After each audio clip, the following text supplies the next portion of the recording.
Mohamed Lakila, bonjour. Bonjour. Bienvenue sur ce plateau de TV Expert. Vous êtes député des Bouches-du-Rhône et président d'honneur de l'Ordre des experts comptables PACA.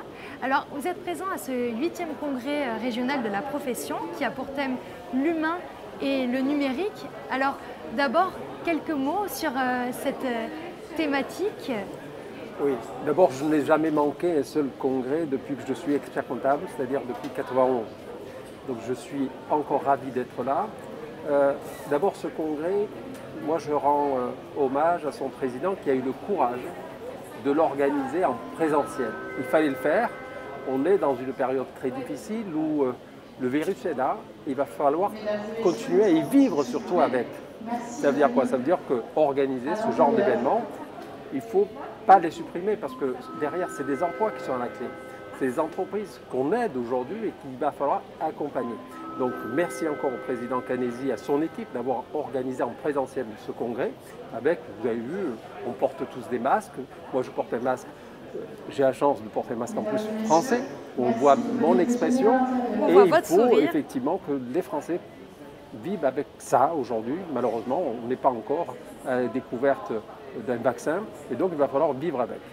Ensuite, je suis là aussi, je dirais, pour témoigner de l'intérêt que porte aujourd'hui le gouvernement, et on aura tout à l'heure l'intervention d'Olivia Grégoire, qui a été à la commission des finances avec moi-même, pour dire tout simplement que les experts comptables ont un rôle clé, primordial, à jouer auprès des entreprises dans cette phase très difficile, et qui malheureusement continue, donc d'accompagnement. Vous avez vu tout ce qui a été voté, on vient de présenter le plan de relance, on en parlera cet après-midi, pour accompagner les entreprises. C'est 100 milliards du jamais vu. Et les experts comptables, il faut d'abord les remercier. Ils étaient présents pendant le confinement auprès des entreprises qui souffraient pour monter des dossiers tout simplement sur les PGE, sur le chômage partiel, etc. Donc il faut les remercier. On ne le dit pas suffisamment, il faut leur dire merci et les encourager à continuer, à accompagner les entreprises. On a besoin que notre économie reparte, que notre économie aujourd'hui génératrice d'emplois. Donc cette crise sanitaire, nous la vivons, elle est toujours là, mais aussi la crise économique qu'il faut, je dirais, éviter à tout prix. Le gouvernement fait ce qu'il faut, le député que je suis à la commission des finances, nous votons effectivement des lois, des budgets du jamais vu. Et ensuite, il y a l'application, c'est-à-dire sur le terrain.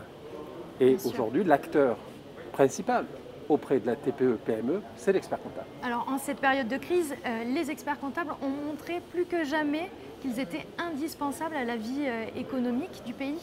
Ils l'ont toujours été. Ils sont toujours indispensables à l'économie et puis tout simplement à la fiabilisation de l'assiette fiscale. Là, on voit un rôle qui est primordial de conseil aussi. En dehors, effectivement, d'établir des bilans, c'est aussi d'être à côté du chef d'entreprise pour l'aider à comprendre d'abord des textes que nous votons qui ne sont pas toujours faciles et ensuite pour trouver des financements, pour sauver des emplois. Parce que l'objectif numéro 1, bien évidemment, il y a la crise sanitaire, mais il y a aussi la vie des entreprises. Il faut sauver des vies, et ça, c'est le monde médical qui le fait. Il faut sauver aussi des entreprises. Et là, on a tous ces acteurs, et parmi les acteurs, je dirais les principaux, il y a les experts comptables. Alors là, on est mi-septembre. Est-ce qu'on peut parler encore de crise aujourd'hui où on a commencé la relance? Quel est votre état des lieux? On fait tout pour éviter une catastrophe industrielle. Donc, on a voté 3 budgets successifs pour trouver des moyens nouveaux pour aider les entreprises. D'abord, je dirais, à sauver ce qui peut l'être.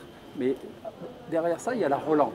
Et la relance, c'est le budget, en tout cas c'est le plan de relance de 100 milliards avec des domaines aujourd'hui qui ne sont peut-être pas explorés, aussi des domaines tels que la lutte contre le réchauffement. Donc il y a toutes les entreprises qui travaillent sur ces sujets-là qui vont être aidées. Il faut sauver aussi l'aéronautique, il faut sauver aussi le tourisme. Enfin, on a tous les secteurs aujourd'hui qu'il faut accompagner impérativement et c'est ce qu'on va s'employer à faire dans les semaines à venir. Vous avez d'ailleurs, après le confinement, déployé plusieurs plusieurs propositions de relance, une dizaine si je me trompe. Il y a des propositions bien évidemment de relance, mais avec le plan de relance des 100 milliards qui vont se traduire dans le prochain projet de loi de finances. Nous redémarrons, je dirais, les travaux dès la semaine prochaine. Et il y aura des propositions qui émanent du monde de l'entreprise, des experts comptables, puisque les experts comptables de la région, et Lionel en particulier, a fait des propositions qui seront étudiées et portées par les députés ou voire le gouvernement. Quel est votre état d'esprit aujourd'hui pour l'économie locale et régionale? L'état d'esprit, je dirais, c'est une guerre qu'il faut gagner d'un côté contre le virus, bien évidemment, pour sauver des vies.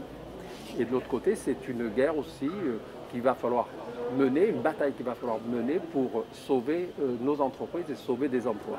Voilà, donc on s'y attelle avec acharnement, avec courage et avec tous les moyens qui sont mis aujourd'hui à notre disposition. Eh bien, on vous souhaite beaucoup de courage. Merci à vous. Et merci à vous. Merci pour votre présence à ce congrès. Merci.